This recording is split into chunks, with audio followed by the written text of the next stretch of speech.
What if the reason you feel restless isn't because something is wrong with your life, but because something inside you is trying to be remembered? Not learned, not invented, remembered. What if before you arrived here, before your name, before your body, before your first breath, some deeper part of you made a choice about what this life would be for, who you would become, what lessons you would face, what wounds you would carry, what gifts you would uncover, and who you would impact along the way? Many spiritual traditions call this your soul contract, your life mission, the deeper blueprint beneath your ordinary life. And whether you see that literally, symbolically, or somewhere in between, the feeling is familiar to almost everyone. That quiet sense that you came here for something, that your life is trying to move towards something meaningful, even when you can't name it, even when you feel lost, even when everything feels unclear, especially then, because forgetting may be part of the process, and remembering may be why you're here now. The first thing to understand is this: your life mission usually doesn't arrive as a sentence. It doesn't show up like, "This is your purpose. Follow these directions." It arrives as a feeling, a pull, a tension, a recurring whisper, something you can't fully explain, but also can't fully ignore. It may feel like longing, curiosity, frustration, or even pain, because purpose doesn't always announce itself through inspiration. Sometimes it announces itself through discomfort, through what keeps hurting, through what keeps returning, through what refuses to let you stay asleep, the career that drains you, the relationship pattern that repeats, the creative idea that keeps visiting at 2 a.m., the dream you abandoned but still think about years later, the part of yourself you keep trying to silence. These things often feel random, but they rarely are.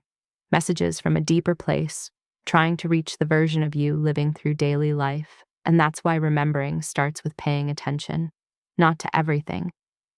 One of the clearest ways people reconnect with their life mission is by looking backward, not just at achievements, at patterns. Because your life often leaves breadcrumbs before your mind understands them.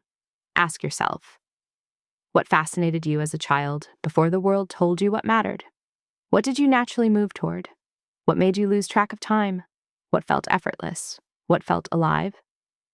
Children often reveal something important before conditioning takes over, before practicality, before fear, before identity becomes performance.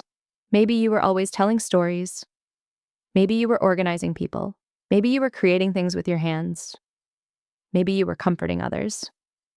Maybe you were asking impossible questions. Maybe you were observing quietly while everyone else rushed.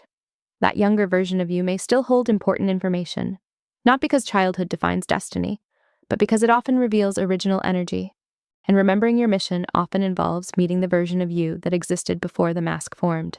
Another doorway is pain, which sounds strange, until you notice how often our deepest wounds become the places we eventually serve from. The person abandoned becomes someone who teaches belonging. The person who struggled financially teaches freedom around money.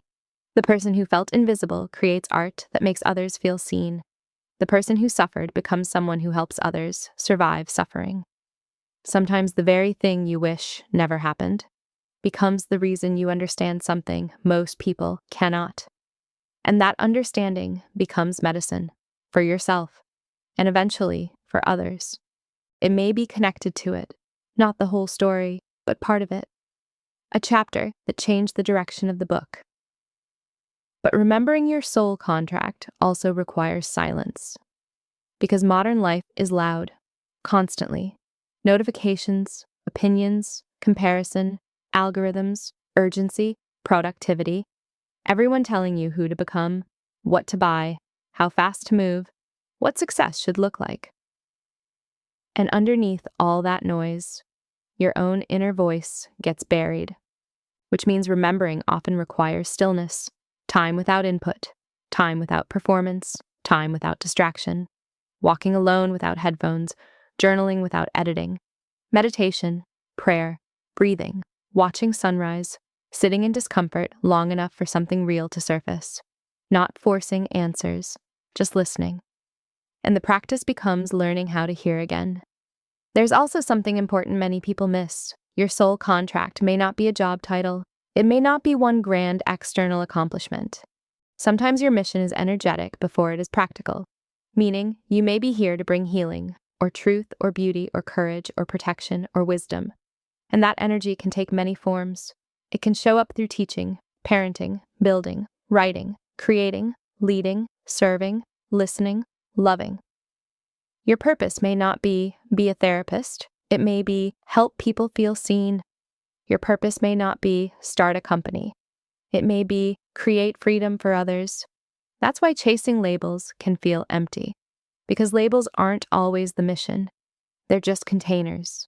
And then there are synchronicities, the strange moments that feel accidental, but somehow meaningful.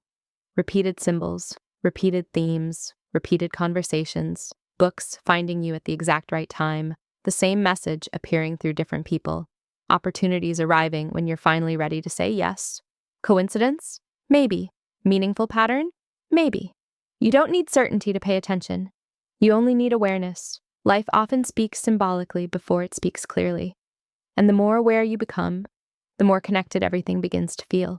Not because everything is a sign, but because some things are. And remembering your mission often means becoming observant enough to notice them. The difficult part is that remembering often asks you to release identities that no longer fit. You may outgrow careers, friendships, ambitions, dreams, even versions of yourself you worked hard to build. The old story loosens. The new one isn't fully visible yet. And you stand in the middle, between who you were and who you're becoming. And maybe the most important thing to know is this: you do not need to fully understand your mission to begin living it. You do not need the full map. You do not need certainty. You do not need cosmic confirmation. You need the next honest step, that's all. Purpose often becomes visible while moving, not while waiting. The conversation you say yes to, the project you finally begin, the apology you offer, the city you leave, the habit you release, the class you take, the thing you create. Clarity often follows action, not the other way around. Maybe your soul contract isn't something hidden from you. Maybe it's been beside you all along, in your longing, in your pain, in your joy, in what drains you, in what energizes you, in what keeps returning, in what you cannot stop caring about, in what breaks your heart open, in what makes you feel most alive. Underneath fear, underneath conditioning, underneath noise, underneath doubt, still waiting, still present, still yours. You may not remember every detail, you may never get a complete explanation, but you don't need one. You only need enough courage to listen.